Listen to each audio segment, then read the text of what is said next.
Hello students, हम कर रहे थे रेनेसांस। पहले हमने रेनेसांस किया।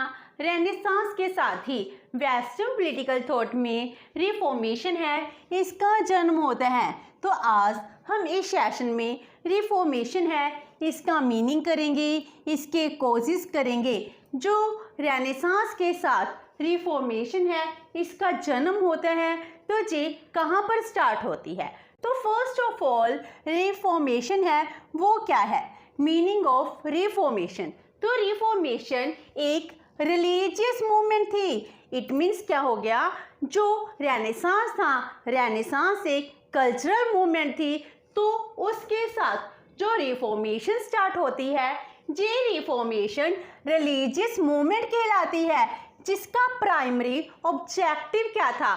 जो रोमन कैथोलिक चर्च है, इसमें जो भी इवल्स हैं, इन इवल्स को, प्रैक्टिसेस को दूर करना ही मेन ऑब्जेक्टिव बन गया था। तो जो रिलीजियस रिफॉर्म किए गए थे, उन रिलीजियस रिफॉर्म्स को ही रिफॉर्मेशन कहा गया है। तो religious movement to bring reforms in the system of church and Christianity in the early 16th century। तो 16th century में जो भी रिलीजन में रिफॉर्म किए गए हैं, क्योंकि उस टाइम चर्च है, चर्च क्या थी, वो सबसे प्राइम थी। तो उस टाइम जो प्रीस्ट होता था, पोप होता था, पोप क्या करता था, वो नेशन की जितनी भी एक्टिविटीज है उसको खुद ही अपने हाथों में रखता था। एंड इस तरह जो आम लोग थे, आम लोगों की लाइफ भी बहुत ज़्यादा वर्स थी। रिलीजियस के ऊपर कुछ भी नहीं था। अगर कुछ पर्सन रिलीजन के अगेंस्ट कुछ भी काम करते थे तो उनको डेथ सेंटेंस दी जाती थी। तो इस तरह रिलीजन में जो उस टाइम बुराइयां प्रिवेल कर रही थी, इन बुराइयों को दूर करना ही रिफॉर्मेशन कहलाया। तो रिफॉर्मेशन क्या थी, तो रिफॉर्मेशन एक ऐसी मूवमेंट बन जाती है जिसमें हर एक पर्सन, आम लोग क्या करते हैं, रिलीजन के अगेंस्ट हो जाते हैं। एंड उनका विश्वास किस में स्टार्ट हो जाता है, ह्यूमनिज्म में। ह्यूमैनिटी को सुप्रीम माना जाता है। अब इस टाइम पीरियड में रिलीजियस की इम्पोर्टेंस को रिड्यूस कर ह्यूमनिज्म को इम्पोर्टेंस दी जाने लगी। ह्यूमन की डीड्स हैं, नीड्स हैं, इसके ऊपर सबकी अटेंशन जाती है। तो इस तरह रिफॉर्मेशन स्टार्ट होती है। जो रिफॉर्मेशन मूवमेंट है, it was the result of the dissatisfaction with the believes of the Catholic church. Meaning अगर लोग डिससेटिस्फाइड थी तभी तो कोई मूवमेंट स्टार्ट होती है, तभी तो प्रोटेस्ट स्टार्ट होता है। अगर कॉमन पर्सन है वो सेटिस्फाइड होंगे, अगर वो सेटिस्फाइड हैं तो वो किसके अगेंस्ट प्रोटेस्ट क्यों करेंगे। प्रोटेस्ट तो तभी होता है अगर लोग डिससेटिस्फाइड होते हैं। तो इस तरह जो रिफॉर्मेशन मूवमेंट है ये तभी स्टार्ट हुई थी जो कैथोलिक चर्च के बिलीव्स थे, लोग इनसे डिससेटिस्फाइड थे, क्योंकि इस टाइम करप्शन है बहुत ज़्यादा इंक्रीज कर चुकी थी। चर्च में जो पोप थे, बिशप्स थे, वो अपनी प्रिंसली लाइफ एंजॉय कर रहे थे, बहुत ज़्यादा एक्सपेंडिचर कर रहे थे। इस तरह वो लोगों को सही राह पर नहीं लेकर जा रहे थे। एंड चर्च का एडमिनिस्ट्रेशन है इंटरनली वीक हो चुका था, इसको रिफॉर्म करना रिफॉर्मेशन कहलाया। तो इस टाइम में जो अथॉरिटी थी पोप की, उसको चैलेंज किया गया। तो उसमें ये कहा गया जो बाइबल है, हम सिर्फ बाइबल पर फेथ करेंगे, ना कि जो पोप कहता है इसकी अथॉरिटी पर, इसके जो भी वर्ड्स हैं हमको इन पर फेथ होना चाहिए। तो जो रिफॉर्मेशन है, रिफॉर्मेशन कब स्टार्ट होती है और इसको कौन स्टार्ट करता है, beginning of the reformation movement. तो इसके लिए जो सबसे इम्पोर्टेंट नाम आता है वो है मार्टिन लूथर। मार्टिन लूथर ही रिफॉर्मेशन के जन्मदाता माने जाते हैं। मार्टिन लूथर जिनका जन्म 1483 में होता है एंड 1546 में इनकी डेथ होती है। तो ये ही रिफॉर्मेशन को स्टार्ट करते हैं। मार्टिन लूथर क्या थे, वो एक प्रोफेसर थे थियोलॉजी के, मीनिंग जो गॉड है, रिलीजन है, इसकी उन्होंने डीप में स्टडी की हुई थी। तो वो थियोलॉजी के प्रोफेसर थे, एक प्रीस्ट थे जो किस में बिलीव करते थे, that faith in God could get a man to heaven, meaning एक परमात्मा में विश्वास होना चाहिए, एक ही गॉड है जो क्या करता है, हमको हेवन तक लेकर जाएगा। इसके लिए जो प्रीस्ट कहते हैं, जो विश कहते हैं, हमको इसके अकॉर्डिंग नहीं चलना, हमको गुड डीड्स करने चाहिए, तो जे हमको हेवन तक लेकर जाते हैं। तो जे एक भगवान में विश्वास करते हैं, बाइबल में फेथ है, वो शो करते हैं। तो मार्टिन लूथर ही रिफॉर्मेशन मूवमेंट है, इसको स्टार्ट करते हैं। तो इन्होंने जो मूवमेंट है कब स्टार्ट की थी, 31 अक्टूबर 1517 को इन विटनबर्ग जर्मनी में जे स्टार्ट होती है। तो ये बहुत ही इम्पोर्टेंट शॉर्ट क्वेश्चन बन जाता है, जो रिफॉर्मेशन है कहाँ पर स्टार्ट होती है, जो जर्मनी में स्टार्ट होती है और उसकी एक सिटी विटनबर्ग में होती है। तो जो मार्टिन लूथर थे, जे विटनबर्ग यूनिवर्सिटी में प्रोफेसर भी रहे थे और जे प्रीस्ट भी थे सिंस 1507। तो जे 1507 से प्रीस्ट बन जाते हैं। तो इस तरह जे क्या करते हैं, जे ही रिफॉर्मेशन लेकर आते हैं। तो रिफॉर्मेशन कब स्टार्ट होती है, जब एक इंसिडेंस होता है इन 1517 में। जो एक मॉन्क है उसका नाम है जॉन टैचल, जे क्या करते हैं, जे विटनबर्ग में आते हैं, जिस विटनबर्ग चर्च में जो मार्टिन लूथर हैं वो प्रीस्ट थे, जब वो विटनबर्ग में आते हैं और आकर क्या करते हैं, वो सेल करते हैं। क्या सेल करते हैं, इंडल्जेंस है, इसको सेल करना स्टार्ट कर देते हैं। इंडल्जेंस को सेल करना, इंडल्जेंस का मीनिंग क्या है, इंडल्जेंस है forgiveness for all the sins that a person had committed in his life. It means क्या हो गया, अगर किसी पर्सन ने अपनी लाइफ में जो भी गलतियां की हैं, अगर उसके माफ़ी चाहते हैं, तो वो इस प्रीस्ट के पास आएंगे और वो इसको माफ़ कर सकते हैं और इसके बदले वो उनसे वेल्थ लेते थे। मीनिंग क्या हो गया, अगर आप अपनी गलतियों को, आपके जितने भी पाप हैं, इन पाप को ख़त्म करना चाहते हो तो क्या कर दो, इंडल्जेंसिस है इसको सेल करना शुरू कर दो। तो चर्च में क्या हो रहा था, जो प्रीस्ट थे, प्रीस्ट क्या करते थे, इंडल्जेंसिस को सेल कर रहे थे। इसका मीनिंग हुआ जो रिच पर्सन्स हैं पूरी लाइफ में वो पाप करते हैं, लोगों को तंग करते हैं और बाद में आकर वो इंडल्जेंसेस है वो ले लेते हैं, जिस वजह से उनको लगता है आफ्टर दैट उनको भगवान मिलेंगे, हेवन मिलेगा। इस तरह जे क्या हो रहा था, जे आमतौर पर करप्शन को इंक्रीज कर रहा था। मीनिंग वो क्या कह रहे थे कि आप अपनी गलतियां करते हो, पाप करते हो और पापों के लिए पैसे दो, आपके पाप खत्म हो जाएंगे, आपके वेल्थ से, मनी से आपके सिन है, सिन खत्म हो जाएंगे। इस बात को जो एक प्रोफेसर थे मार्टिन लूथर, वो क्या करते हैं, इसके अंगेंस्ट हो जाते हैं। Luther protested and nailed 95 thesis, उन्होंने एक अपनी 95 थीसिस है वो लिखा और चर्च के बिशप को दे दिया, जिसमें वो प्रोटेस्ट करते हैं अगेंस्ट द इंडल्जेंस। मीनिंग इसको सेल नहीं किया जा सकता, जिसने गलती की है, जिसने पाप किया है, उसको अपने पापों की सज़ा मिलेगी मिलेगी। आप वेल्थ से इस इंडल्जेंस को नहीं दे सकते हैं। तो जो 95 थीसिस था वो क्या था, it is concern with the question of indulgence, meaning indulgence के क्वेश्चन के साथ ही जे रिलेटेड था। जे एक डिबेट थी जिसमें कहते थे अगर आप भगवान को प्राप्त करना चाहते हो, इसके लिए वेल्थ की जरूरत नहीं है, आपको परमात्मा पर फेथ रखना होगा।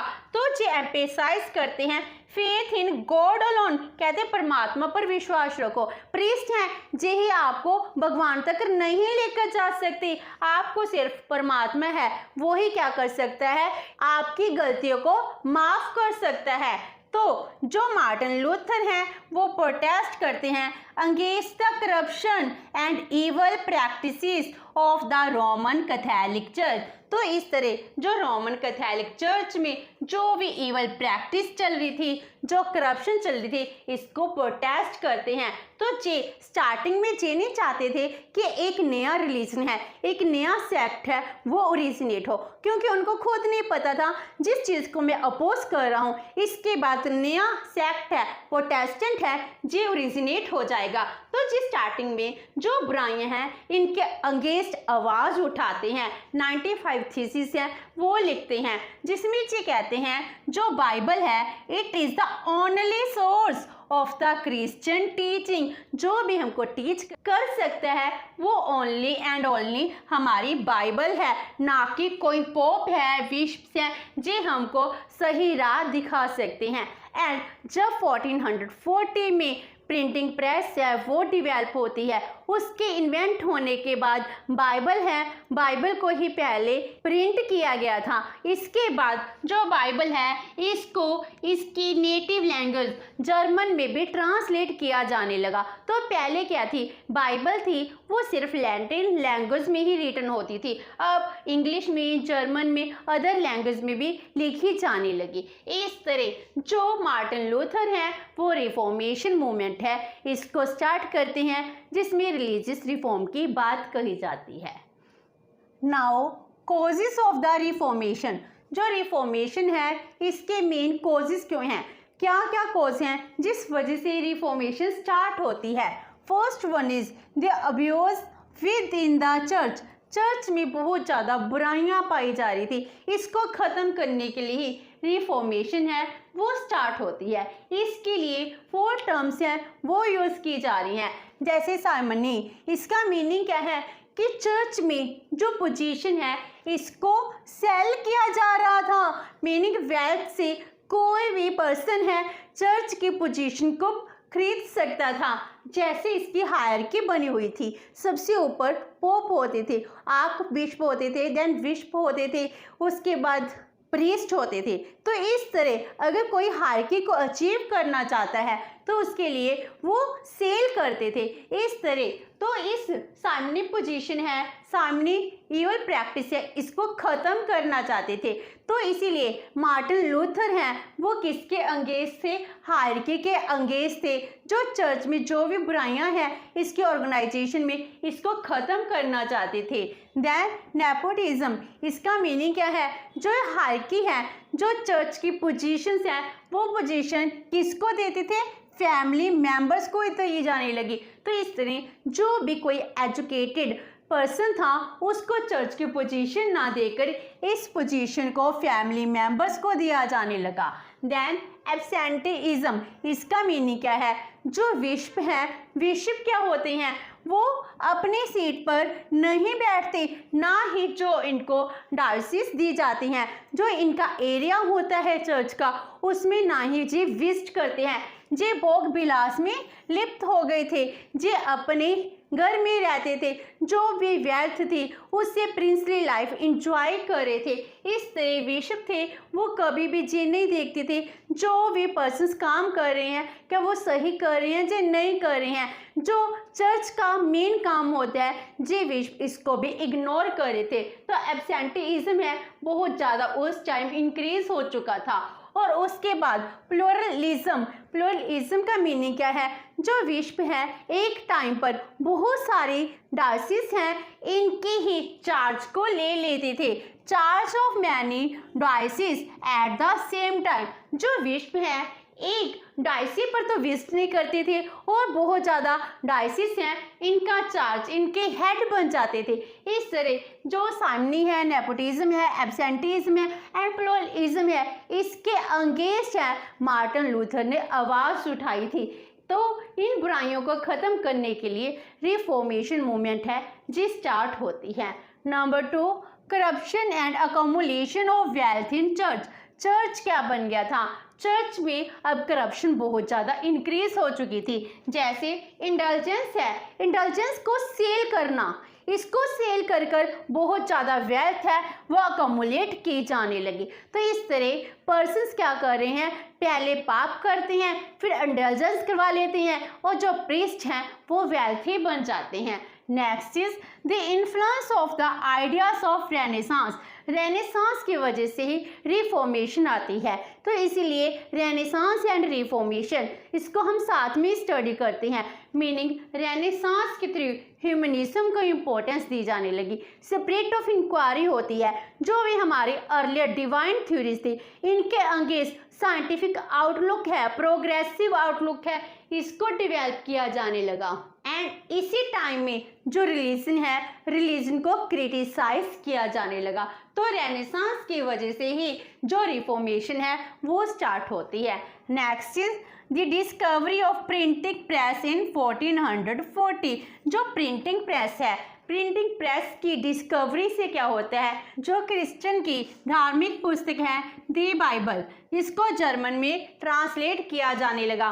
एंड अब नेटिव लैंग्वेज में बाइबल है, इसको भी लोगों ने पढ़ना स्टार्ट कर दिया। जो इंटेलेक्चुअल्स हैं वो सीधा बाइबल को पढ़ते थे और जो गॉड की टीचिंग्स है इसके अकॉर्डिंग ही एक्ट करना शुरू कर दिया। Then weak organisation of the church. जो चर्च है इनकी बहुत ही ज़्यादा वीक ऑर्गेनाइजेशन थी, क्योंकि जो पॉप्स थे, विश थे, जे एक प्रिंसेस की तरह रहना शुरू कर देते थे एंड जे अपने लाइफ पर बहुत ज़्यादा ह्यूज अमाउंट है वो खर्च करते थे। जो एक धार्मिक गुरु का काम होता है वो जे नहीं कर रहे थे, लोगों की जो भी प्रॉब्लम्स हैं इनको सॉल्व ना कर कर जो सोशल रिफॉर्म नहीं कर रहे थे, बल्कि उनमें हर्डल्स हैं वो क्रिएट कर रहे थे। And last one is the desire of the kings of Europe to extend their powers. उस टाइम में जो भी किंग्स थे, पहले तो वो पॉप के अथॉरिटी के अंडर थे, अब उनमें ये डिजायर क्रिएट होती है कि वो पॉप की अथॉरिटी से बाहर चले जाएं एंड वो अपनी पावर्स को एक्सटेंड कर ले। जिस तरह जो इंग्लैंड के जो किंग थे हेनरी 8, उन्होंने क्या कर दिया, पॉप की अथॉरिटी को छोड़कर अपने आप को ही चर्च का हेड है वो अपॉइंट कर लिया। इस तरह उस टाइम में ऐसी सिचुएशंस होती हैं जो रिलीजन के अंगेंस्ट थी, इस तरह रिफॉर्मेशन है वो स्टार्ट हो जाती है। तो आज हमने इस सेशन में रिफॉर्मेशन है इसका मीनिंग और बिगिनिंग एंड कॉजेस की। नेक्स्ट सेशन में हम करेंगे डेवलपमेंट ड्यूरिंग रिफॉर्मेशन। जो रिफॉर्मेशन है इस टाइम रिफॉर्मेशन की वजह से क्या डेवलपमेंट होती है, इस वजह से जो प्रोटेस्टेंट है, प्रोटेस्टेंट रेवोल्यूशन होती है, जिससे नया सेक्ट है उसका ओरिजिनेशन होता है। एंड जो रोमन कैथोलिक चर्च थी इनमें भी काउंटर रिफॉर्मेशन होता है। तो काउंटर रिफॉर्मेशन क्या था, प्रोटेस्टेंट रेवोल्यूशन क्या थी, तो इसकी डेवलपमेंट है वो हम अपने नेक्स्ट सेशन में करेंगे। होप सो कि आपको ये सेशन अच्छा लगा होगा। अगर आपके कोई क्वेरी है तो post in comment box and video अच्छी लगी तो please like and share with your friend. Thank you so much and have a nice day.